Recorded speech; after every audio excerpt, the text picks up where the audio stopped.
त्यांच्या विना ते घरात माझं एक पाहिलं कुठेतरी चेंजेस वाटत. शॉकिंग एलिमिनेशन झालं. लाख कोशिश करो मुझे हराने की, मैं जब जब बिखरूंगा दुगनी रफ्तार से मध्ये दिसतील असं वाटतं. रोशन, प्राजक्ता. त्यामुळे मी 17च्या 17 जणांना रस प्यायला बोलवेल तिकडे. गरम आले काय मन समाय, कॉफी प्यायला ये म्हणलं माय, रस प्यायला ये म्हणलं माय. खूप खूप स्वागत आहे व्हायरल कट्टामध्ये सचिनजी तुमचं. एक व्हिडिओ खूप व्हायरल होतोय जेव्हा तुम्ही घरातून निघालेलात बिग बॉसमध्ये जाण्यासाठी आणि तुम्ही खूप रडत होतात, घरातीलही सगळे खूप रडत होते. आता जेव्हा बिग बॉसमधून बाहेर आलात नक्कीच घरातल्यांना भेटला असाल, बायकोला भेटला असाल. पुन्हा रडली का बायको तुम्हाला भेटून? रडली, कारण 1.5 महिन्यानंतर मी तिला पहिल्यांदा दिसलो आणि थोडी माझी तब्येत पण नॉर्मली खराब झालीये. वजन कमी झालंय, कारण झोपेचं मला खूप प्रॉब्लेम झाला तिथे आणि बॅक पेनचा बी प्रॉब्लेम झाला. त्याच्यामुळे कुठेतरी तब्येतीचा परिणाम दिसून तिला ते वाईट वाटलं की बाबा काही त्रास होत होता का म्हणून असं. आणि गेल्या आठवड्यात जेव्हा करण आणि आयुषचं इविक्शन झालं, तुम्ही दारातून परत आलात आणि तिथेच बसून तुम्ही खूप रडताना दिसलात. ते इमोशन्स ते पाहून आम्हालाही फार वाईट वाटलं. पण ते इमोशन्स, ते रडणं नक्की कशासाठी होतं?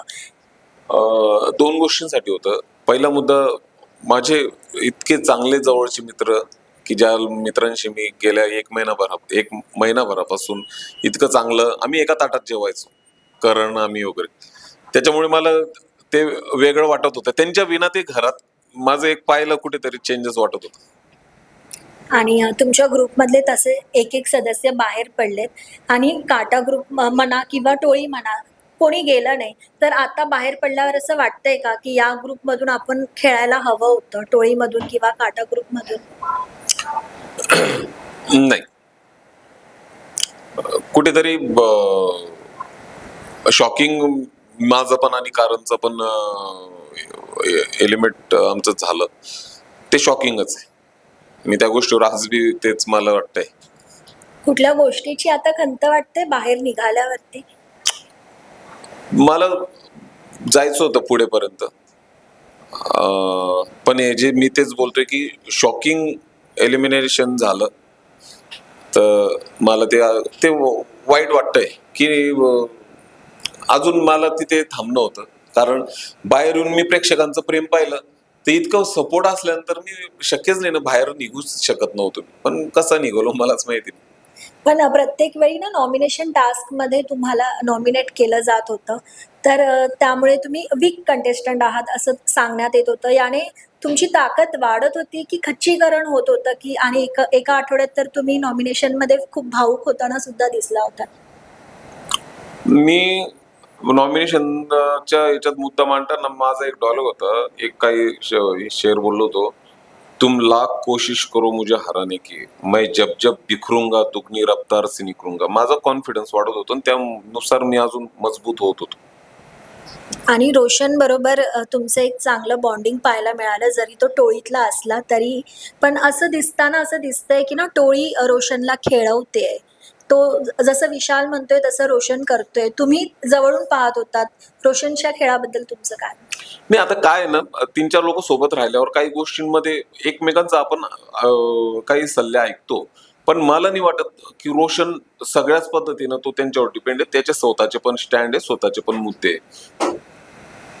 तो स्वतः करू शकतो, तो करतोय स्वतःच्याच हिमतीवर त्याचं चाललंय.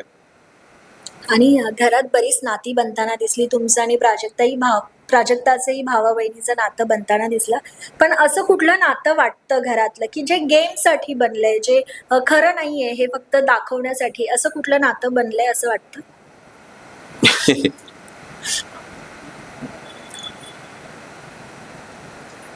ते जवळपास मला सगळेच नाते तसे वाटतात. म्हणजे की हा, एक रोशन आणि रुचिता ते पण एकमेकांना चांगलं बहीण भावाच्या याच्यात ते पण आहे. मी प्राजक्ता आहे.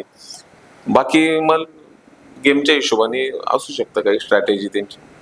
पण एक अँगल जो प्रेमाचा, मैत्रीच्या पलीकडचा दिसला तो म्हणजे रुचिता आणि विशाल. आणि आता करण बाहेर आलाय, पण करण आणि प्राजक्ताचंही थोडंफार असं दिसत होतं. ते त्यांची नातं प्युअर मैत्री होती करण आणि प्राजक्ताची. प्युअर म्हणजे चांगले मित्र होते. एकमेकांना समजून घेणं, एकमेकांना घेऊन चालणं, जशी आमची सगळ्यांचीच होती. अच्छा. आणि काय वाटतं की या आठवड्यात तर तुम्ही बाहेर आलात, पण पुढच्या आठवड्यात कुठल्या सदस्याने बाहेर पडावं, तिथे राहण्याच्या पात्रतेचा नाहीये असं वाटतं? आता ज्याचा आता एखाद्या वेळेस मी असताना ज्याचा गेम वीक होता, आता तो कदाचित ह्या आठवड्यामध्ये जर स्ट्रॉंग झाला तर मला त्याचा अंदाजाने आत्ताच लावता येणार. तरी एखादं नाव असेल तर? नॉमिनेशन नका धरू, कुठल्या सदस्याने बाहेर यायला हवं असं वाटतं? अं, तर दीपाली ताई वगैरे, आरबी वगैरे. आणि कोण सदस्य टॉप 2 मध्ये दिसतील असं वाटतं? रोशन, प्राजक्ता. ओके. आणि कुठल्या सदस्यांना खानदेशला रस प्यायला बोलवायला आवडेल तुम्हाला? काही सदस्य तिथे, काही बाहेर आले. तसं तर शो संपला की संपला, पण जे 17 लोक होते मी 17च्या 17 जणांना रस प्यायला बोलवेल तिकडे. पण तुम्ही एकदा ते गाणं बोलून जर दाखवलं तर छान. या सगळेजण. जानुडीचा मनावरले जीव हाय, उन्हात माले घेऊन जाय.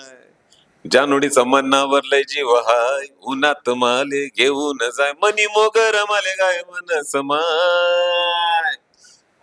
कॉफी प्याला ये म्हणलं माय, रस प्याला ये म्हणलं माय, रस प्याला ये म्हणलं माय, रस प्याला ये म्हणलं माय. वा वा, हे गाणं तर बिग बॉस पाहताना आता प्रेक्षक मिस करणार आहेत Yes, नक्कीच.